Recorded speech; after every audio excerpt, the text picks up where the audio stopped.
فريك بيتنقع ومغسول، بنقعه كمان في ميه. اوراق فراخ متنضفه ومغسوله، بتبلها بميه بصل وملح وفلفل اسمر وعصير ليمون،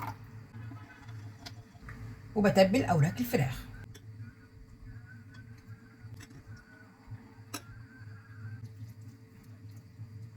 وبسيب اوراق الفراخ في التتبيله ربع ساعه.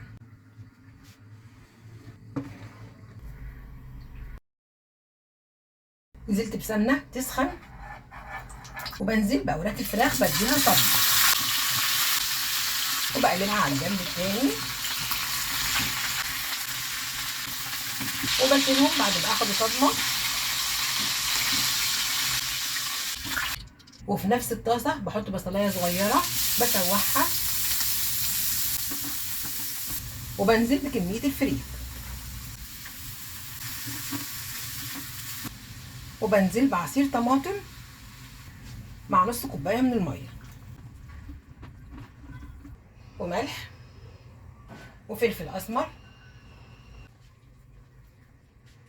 هيغلي غلوه وهطفي النار، وبنزل الفريك في صينيه او في طاجن، وبحط اوراق الفراخ اللي شوحتها، وبدخلها فرن ساخن تكمل سواها.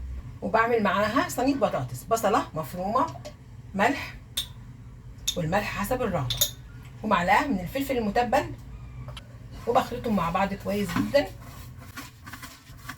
وبرصص البطاطس في الصينيه، والبطاطس مقطعاها وسط، ولا تخينه ولا رفيعه، وبحط عليها عصير الطماطم.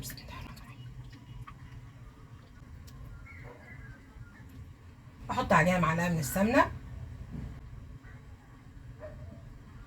ومعلقه من الزيت، وبشغل البوتاجاز، وبغطي عليها تاخد غلوتين، وبدخلها الفرن تكمل سواها.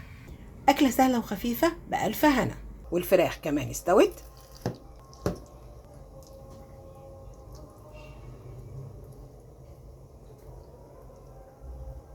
بألف هنا.